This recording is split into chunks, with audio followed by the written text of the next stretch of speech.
we need to actually start value adding and pivoting our exports so that we're providing our key trade partners what they will need in 5, 10, 15 years from now. And what they need is a path to decarbonisation. And there's no bigger opportunity in the world than decarbonising the steel supply chain, where in the steel supply chain, Australia is equal number one in the world with China. Welcome to The Greener Way. I'm your host, Michelle Baltazar, Executive Director of Media at FS Sustainability. Thank you for joining us. Our guest today is Tim Buckley, founder and director of Climate Energy Finance, a public interest think tank.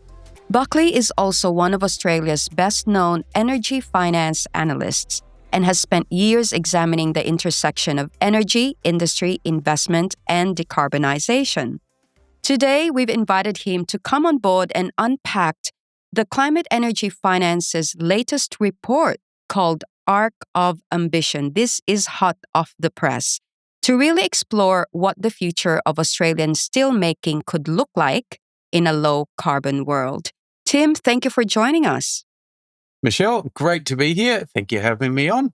Now, for those who are not familiar with CEF, or Climate Energy Finance, tell us about the work you do and what makes your report essential in the national dialogue about green steel.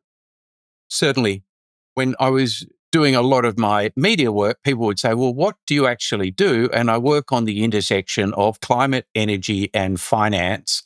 My background is in finance. For my sins, I was managing director, head of research at Citigroup, at the time the biggest bank in the world. I've moved into the public interest area, and as a think tank, we have no government funding, and therefore I avoid all of the conflicts of interest that I used to have to manage every single day at Citigroup.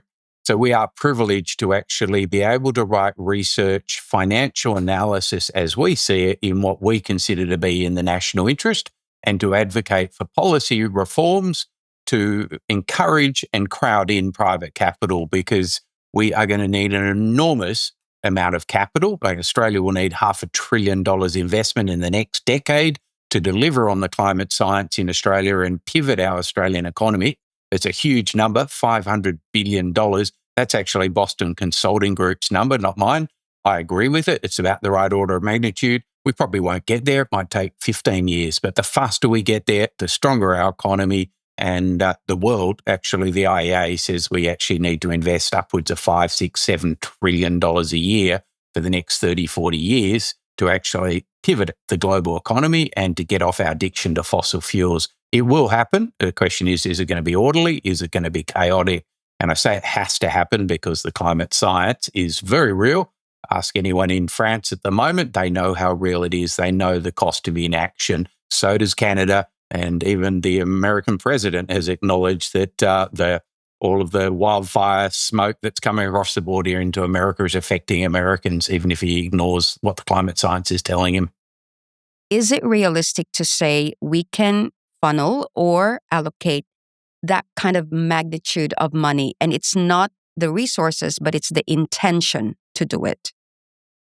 Michelle, 100%. It's having the strategy and the political willpower to do it.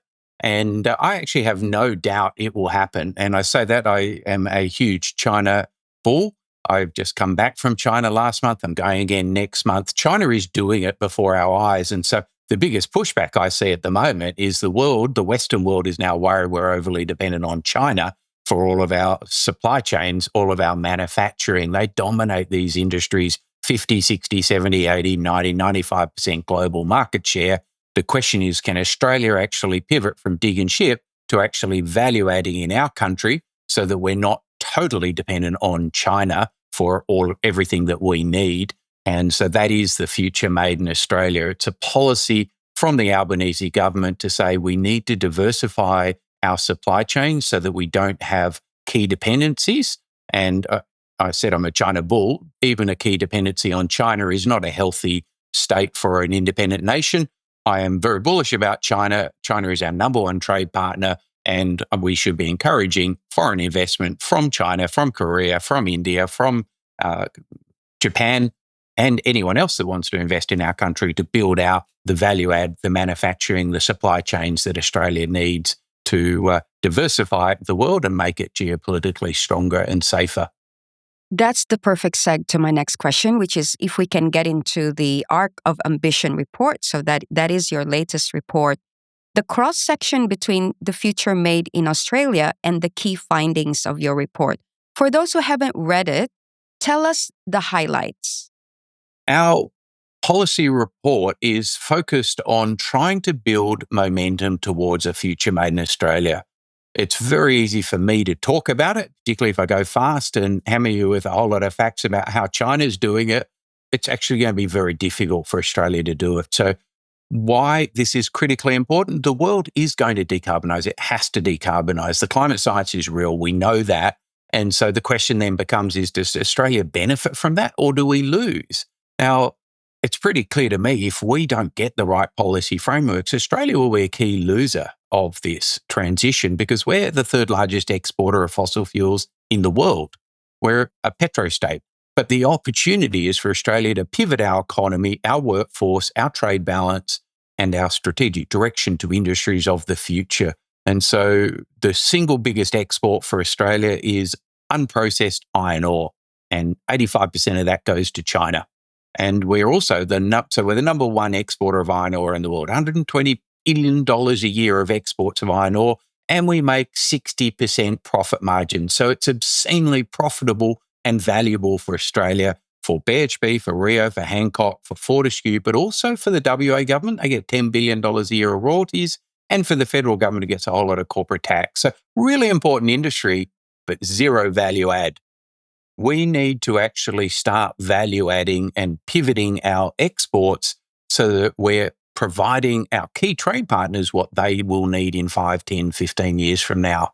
And what they need is a path to decarbonisation. And there's no bigger opportunity in the world than decarbonising the steel supply chain, where in the steel supply chain, Australia is equal number one in the world with China in the steel supply chain, with daylight between number 1 and 2 and 3. Number 3 is Japan, number 4 is Korea, number 5 is Brazil. But Australia is 5 times bigger than any of those countries in terms of impact. We're half the world's iron ore, half the world's coke and coal, but zero value add. So our report is saying Australia needs the right policy framework. We need to start crawling in the right direction before we walk, before we run. China's busy sprinting. They're on a marathon and they started 2 hours ago. We haven't even got our boots on and got to the start line. We need to start learning by doing. And rather than looking at the holy grail of green iron, we probably need to start with what can we do today? What is commercially viable today? What is practical today? And in that, we're talking about decarbonising the steel industry in Australia for domestic use, not for exports. It's an import replacement strategy, but investing in electric arc furnaces, EAFs, electric arc furnaces, so that we can produce low emissions steel. At the moment, Australia has 2 EAFs working, electric arc furnaces, one in Victoria, one in Sydney, but we also have the largest blast furnace producing the majority of the steel in Australia down in Port Kembla, and it's one of the highest emission steel plants in the world. So we've got 2 electric arc furnaces, low emission steel producing facilities. What our report does is highlights that there's an opportunity to build 1, 2, 3, even 4 or 5 electric arc furnaces in regional Australia, admittedly also in Brisbane, but in Toowoomba in Queensland, Collie in Western Australia, Whyalla in South Australia, and there's 3 different proposals in the greater Brisbane area. And so I would love to have the Australian government acknowledge the ambition and support the ambition to get 1, 2, 3 electric arc furnaces up and running under construction through final investment decision and into construction on a 12-month view, so that the Albanese government can go to the next federal election and say, look, here is Future Made in Australia strategy already under construction in real terms, employing real construction workers and about building industries that are going to replace high emissions imports that we're currently reliant on, and building out jobs in regional Australia to reduce our trade export imbalance, to value add our resources onshore, and to accelerate the path to decarbonisation. So it's a pretty ambitious strategy, but it's about looking at our trade balance, looking about the employment opportunities, about leveraging our brilliant renewable energy resources and embodying that in our manufacturing process. So it's a future made in Australia, powered by clean Australian domestic energy. People are nervous about employment attached to the traditional industries or sectors. So, give us a picture of what would be the employment potential, and why do you say that this is a higher value kind of employment in the future under this framework? Michelle, it's a really important area. We've seen the federal government with the slogan Future Made in Australia. We've seen them set up a whole lot of special investment vehicles to try and crowd in private capital to do it.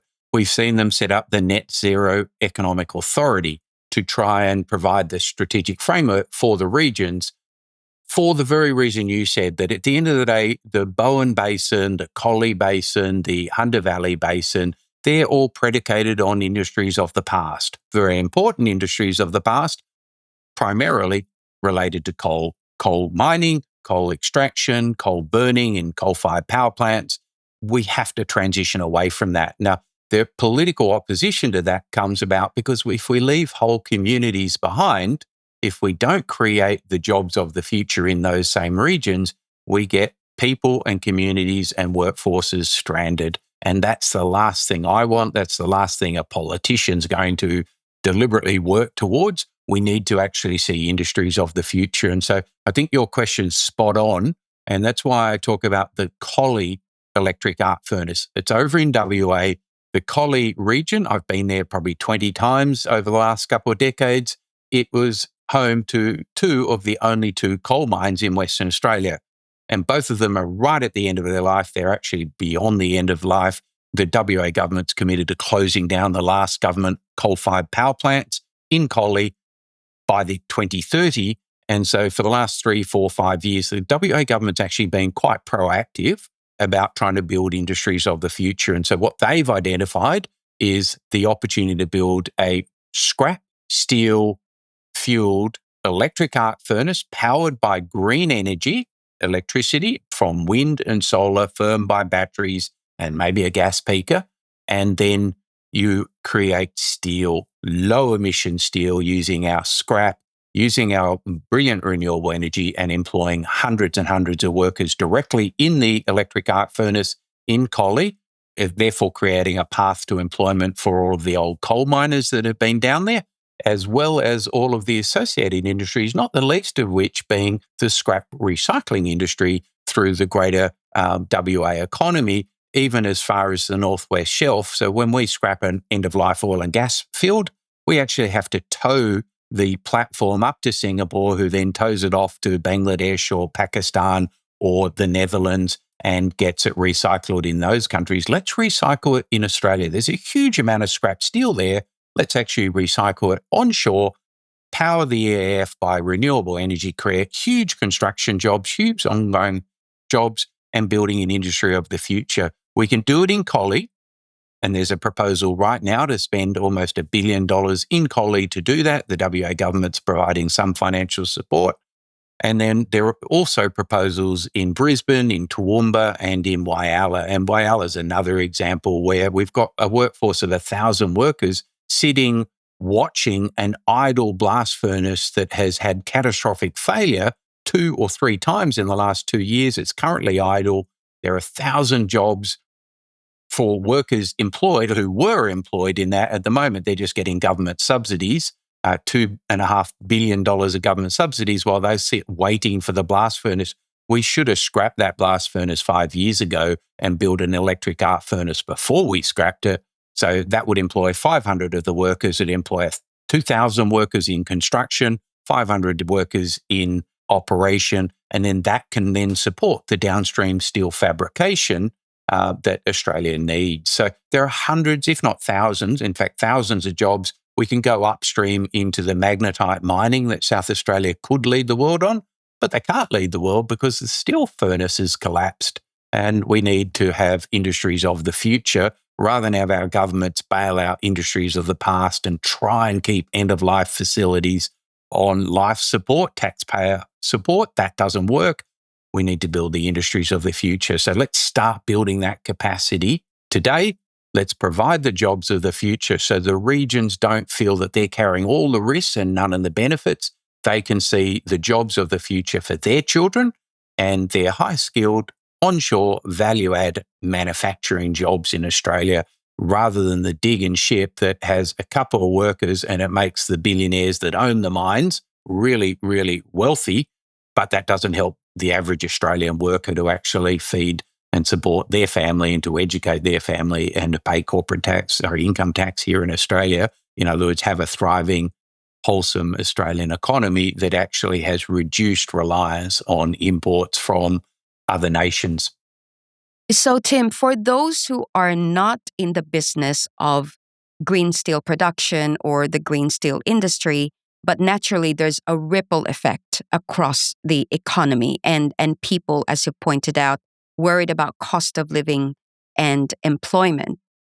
Can you briefly summarize what are the three things that perhaps the government and the corporate sector can do to accelerate or fast track our kind of pathway to this future, as you've pointed out in the report?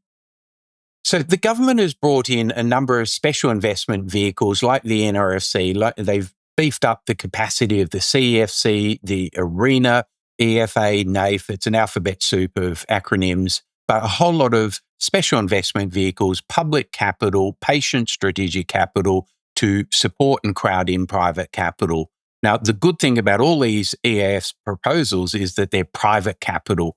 We need a little bit of government capital, strategic, supportive, patient capital to crowd in that private capital and get them to the final investment decision. So that'll be number one. The CIVs need to step up into the EAF space, the electric arc furnace space. The number two reform, again, it's underway. We've got the safeguard mechanism. That's effectively a price on carbon pollution in all but name. We have the review that Minister Bowen has authorised for later this year, where the safeguard mechanism will be reviewed. Hopefully it'll be deepened, broadened, and that will give more substance to the price on carbon. We need to actually make sure that the safeguard mechanism isn't being used as an excuse for delay. We need to remove some of the exemptions to trade-exposed industries, like BlueScope Steel at Port Kembla, and we need to actually support the low emissions industries of the future, like renewable energy powered scrap steel fueled electric arc furnaces. So the safeguard mechanism is rewarding and incentivizing investments in decarbonised industries of the future. The third one, taxonomy. The government again has made good progress on building out the taxonomy. We need to actually have rigorous, independently verified taxonomy so that when someone puts a green steel label on, it's not a label, it's a reality. It's audited, it's verified, and then it is actually of substance, because steel is steel. Once a consumer looks at it, you can't tell that it was made from low emission steel versus high emissions. You need that verification. And at the moment, I believe there's a fair bit of imported high emission steel being greenwashed by a couple of the incumbents. We need to actually value low emissions industries. If we leave it to people to be altruistic, you won't mobilise the billions of dollars of capital required. There's a lot that you've covered in the report. We will share a link of it in our show notes. We didn't even get the chance to talk about the green energy statecraft, which is the whole framework that you've explained in the report. But to anyone listening, we will share the link. So finally, it's a very simple question, yes or no, but can green steel be one of the major employers in Australia in the future if the government and the corporate sector take heed on what they can do today? Michelle, I'll be brief. Yes, we can do this within the next 12, 18 months. Once again, Tim, thank you so much for joining us. Brilliant. Thank you for your interest. I appreciate you having me on. No worries. This is The Greener Way. I'm your host, Michelle Baltazar. Thank you for listening.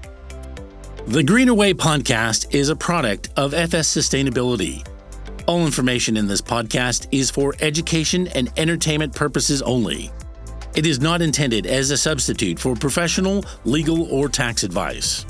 Before making any financial decisions, you should read the product disclosure statement and if necessary, consult a licensed financial professional. For more information, head to the disclaimer page on the FS Sustainability website, fssustainability.com.au.